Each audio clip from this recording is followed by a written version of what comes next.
जय श्री हरि। दोस्तों, आज आपको बहुत ही सुंदर सी कहानी सुनाने वाले हैं जिसमें श्री कृष्ण भगवान ने केले की जगह पर छिलका खा लिया। आखिर उन्होंने ऐसा क्यों किया, तो कहानी सुनिए।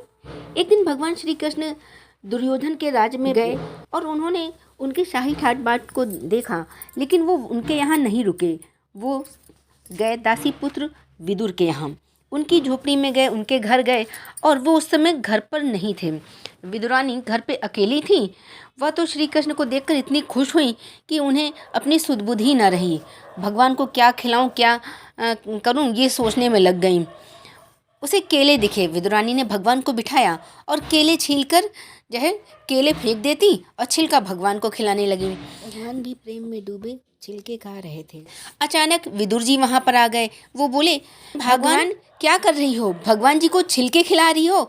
अचानक विदुरानी की नज़र जब हटी तो वो शर्म से पानी पानी हो गई। अब भगवान को केला खिलाने लगी। भगवान मुस्कुराए और बोले, विदुर जी, मुझे छिलके में अधिक आनंद आ रहा था। भगवान विदुर जी के घर जाकर ठहरे उस निर्धन के पास। घर में सिर्फ एक ही चटाई थी। उन्होंने श्री कृष्ण को बैठने के लिए दिए और खाने में उन्हें केवल अनूना सरसों का साग था, वो भी अभी हांडी में पक रहा था। श्री कृष्ण के चरण स्पर्श से विदुर की कुटिया में उजाला हो गया था। उसके भाग्य जाग गए थे। उसने प्रभु के चरण धोकर चरणामृत लिया और सारी रात प्रभु के खुले मन से सेवा करता रहा। प्रभु से प्रवचन सुनकर वो मुग्ध हो गया। जिसकी भक्ति करता आ रहा था, दर्शन के लिए तड़पता था, वह प्रत्यक्ष दर्शन देकर उसे आनंदित कर रहे थे। विदुर का साग उन्होंने बड़े चाव से खाया।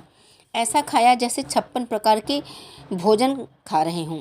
विदुरानी को भी नया ही स्वाद आया। अब उनका मन तृप्त हो गया। वह एक तरफ से मुक्त हो गए। उनका जीवन इस भवसागर से पार हो गया। वह एक दासी पुत्र थे। अहंकारी दुर्योधन और उसके भाई दरबारी विदुर को अच्छा नहीं समझते थे। उनको अपने राज का अहंकार था। इस प्रकार विदुर नगर से बाहर अपनी पत्नी के साथ छोटी सी कुटिया में रहते थे। विदुर राजकोष में कोई धन नहीं लेते थे। अपने परिश्रम द्वारा किया गया जो प्राप्त होता था धन, उनको उसी से वो निर्वाह करते थे और धरती पर सोते थे।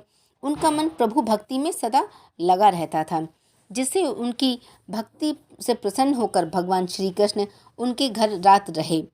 दुर्योधन ने भगवान से विदुर के घर रहने का कारण पूछा, पर श्री कृष्ण से नाराजगी जताई। तो इस पर श्री कृष्ण भगवान ने कहा, किसी के घर भोजन भाव, अभाव या प्रभाव में किया जाता है, पर ना तो मुझ में भाव है, ना मुझ में अभाव है, और ना तो मुझ पर कोई प्रभाव है। इसलिए मैंने भक्ति भाव से भरे विदुरानी के घर भोजन किया। जी हंसकर उनकी तारीफ करते हुए कहते हैं कि दुर्योधन, विदुर की झोपड़ी तो अति पवित्र है। विदुर राजाओं का भी राजा है, क्योंकि उसकी आत्मा में प्रेम भक्ति के रस में डूबी हुई है। ईश्वर के प्रेम को देखते हैं, लेकिन दूसरे और आपके महलों में प्रेम और भक्ति का वास नहीं है।